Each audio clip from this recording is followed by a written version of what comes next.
Hello everyone and welcome to a very nice game from the 1962 Curacao Candidates Tournament. It's Benko versus Robert James Fischer, or Bobby Fischer, as he was only 19 years old back then. Even though it's a great game, we are showing it for a very sad reason. Today on 26th of August 2019, Benko died, the Hungarian chess legend. And we've shown a couple of his games before on this channel. For example, when we were covering the 1959 Candidates Tournament, which is another Candidates Tournament that he qualified for. I first saw the news on Susan Polgar's Twitter feed, and then, well, very soon it pretty much spread like wildfire. So I decided to show a game. A lot of you have already requested a game by Benko in honor of his, great achievement throughout his life. So I chose a game against Bobby Fischer from the Candidates Tournament, as he employs the Benko opening, not the Benko Gambit, the Benko opening, also known as the Hungarian opening, which is G3. He also employed it against Mikhail Tal in this tournament, which is also a great game. I thought about, do I show a game where he plays against Fischer, or do I show a game where he plays against Tal? Both games are very nice. I decided for this one, but we might also show the game against Tal. So without further ado, let's enjoy. Benko with the white pieces opens with G, that's a knight, G3. So the Hungarian opening, or the Benko. With knight to f6, bishop to g2. Sorry about that. Fianchettoing the light square bishop with g6. Fischer does the same. And now comes e4, as the pawn is now supported by the bishop with d6, preventing e5, and d4 by Benko. With bishop to g7, now comes knight to e2. Benko prepares the castle with castles, and now finally e5 by black. With knight b to c3, with c6 by Fischer, and now comes a4. And in a game he played against Tal, played a5 in this position. He thought that allowing white a5 was a bit too dangerous, but Fischer allows it. He plays knight b d7, and Benko immediately grabs more space on the queen side. With a5, e captures on d4 by Fischer, knight captures on d4, and now just knight to c5. With h3, taking away the g4 square from black's pieces, also preparing maybe to go something like king h2, f4 in the future. With rook to e8, now really piling up on that e4 pawn, and here rook to e1, Benko defends it. With knight f to d7, improving on the e5 square, and now bishop to e3. And queen to c7 by Fischer. There are a few games from 2011, I believe, where knight to e5 was played, but Fischer plays queen to c7 here, and this position has never again been reached. Benko continues with f4, and now rook to b8. Fischer prepares b5, and well, he can't execute b5 because a captures on b6 en passant, and the rook on a8 would be undefended. So queen to d2, developing the queen, also making room for the a rook to enter the game, and now b5. With a captures on b6 en passant by Benko, a captures on b6, and now b4, kicking away Fischer's knight, with knight to e6, and now not interested in capturing on e6 himself, as this would really improve Fischer's center. So Benko pushes b5. He forces Fischer to capture on d4, as now you don't really have a good way of dealing with this threat. You either allow knight c6, or you capture, which is pretty terrible. Then you allow knight captures on b5. So Fischer eliminates the knight. Knight captures on d4 with bishop captures on d4, bishop captures, and queen captures. So great success for Benko here, eliminating Fischer's dragon, and also he still has to deal with this tension here, and it's not all that clear how to do it. Fischer has to decide whether he wants to capture, which is a bad idea. If you capture, just knight captures, you go after the pawn. The queen is also under attack, so you have to push it, and by pushing c5, you get rid of the immediate threat, but then again, after queen to d2, you vacated the d5 square for white's knight, and also black is left with a weak backwards d6 pawn, which can be easily attacked later. With bishop to b7 by Fischer, and now rook a to d1, going after the weakness on d6. Rook to e6, Fischer defends it, but e5. Benko now adds more fuel to the fire. He opens up this diagonal for the light square bishops, and also you cannot capture due to queen captures on d7. The knight is still undefended. So Fischer captures on g2, we have bishop captures on g2, king captures on g2, and queen to b7 check. King to f2 by Benko, and now rook to d8. There's no saving the d6 pawn, so you might as well try and activate your pieces. We have rook to d8 by Fischer, and now e captures on d6. Benko now grabs the d6 pawn, and now Benko has a very strong passed pawn on d6.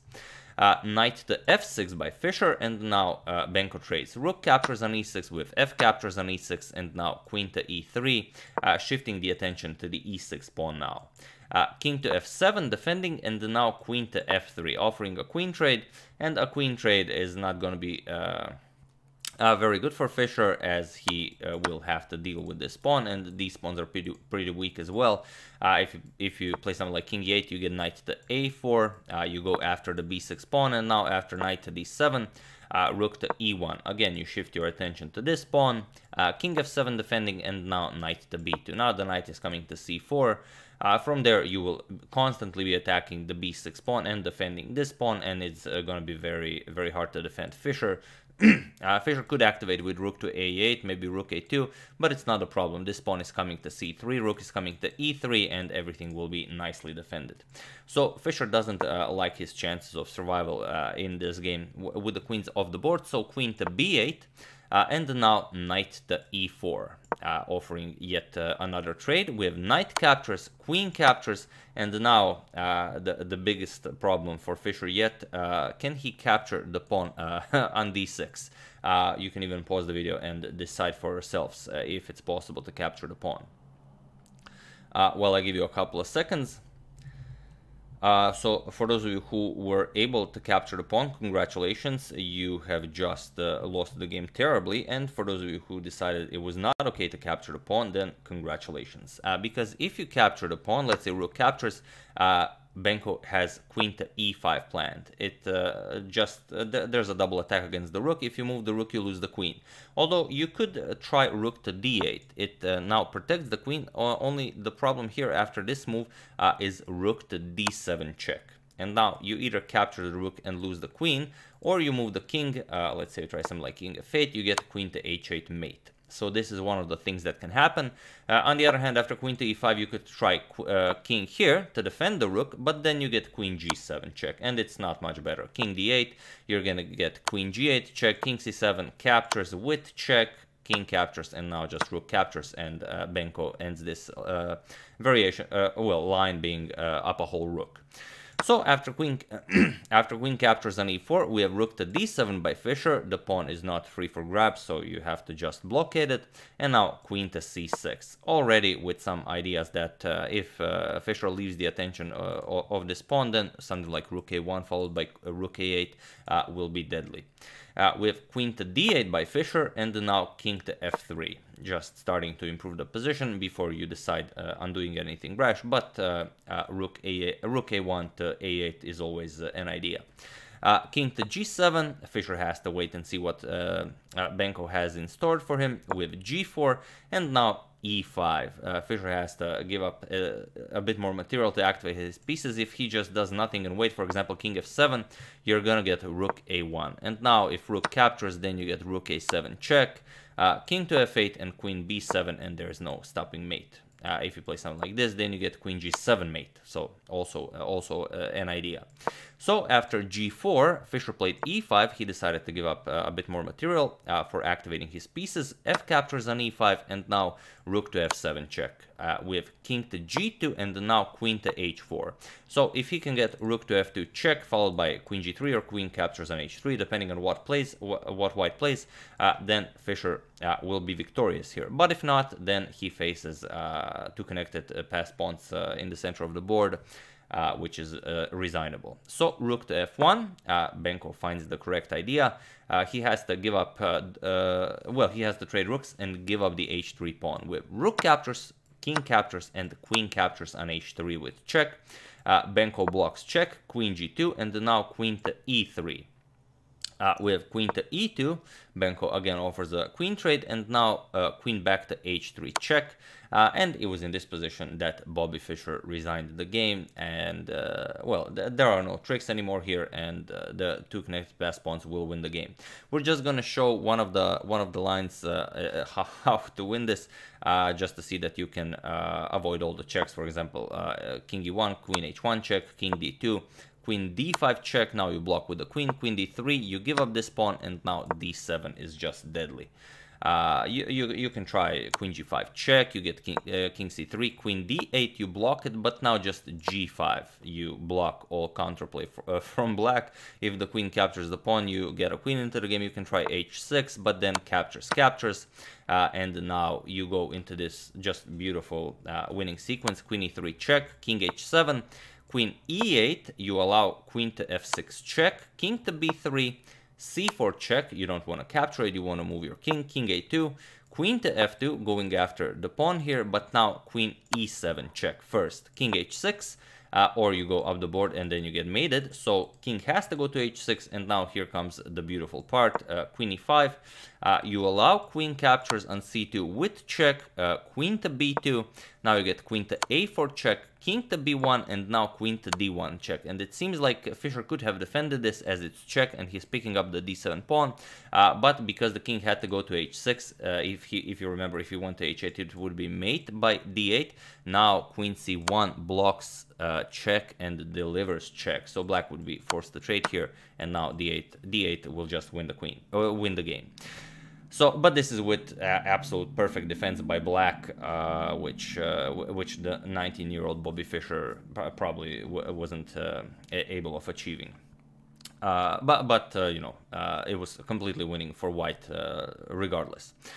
So yeah, this is Paul Benko versus Bobby Fischer, the 62 candidates tournament in Curacao. I hope you enjoyed it, and I would also just like to mention, you know, regarding everything that Paul Benko did. He qualified twice for the candidates tournament, the 1959 candidates that we've covered in Bled, Belgrade and Zagreb, and also this one in 1962. And he also qualified, and those of you who have been following well, videos on this channel for quite some time now and have been through the Bobby Fischer saga, know that it was actually Benko who qualified for the 1917 Palma de Mallorca interzonal tournament, as Fischer did not play the US Championship.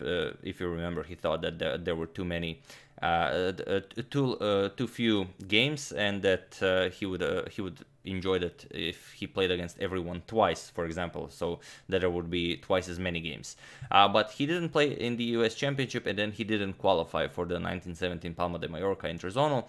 It was Paul Benko who gave up his place in the interzonal tournament so Bobby Fischer could play, and that resulted in Fischer destroying everyone in the Palma de Mallorca interzonal, then crushing the candidates, crushing both Mark Taimanov, Bent Larsen, and Tigran Petrosian, and then beating Boris Spassky in 1972 in Reykjavik, Iceland.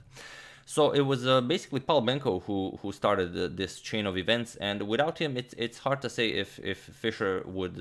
Well, Fischer had the strength of a world champion, but if he would ever, you know, qualify, play the interzonal, qualify for the candidates, that's hard to say. That goes, you know, that honor goes to Paul Benko.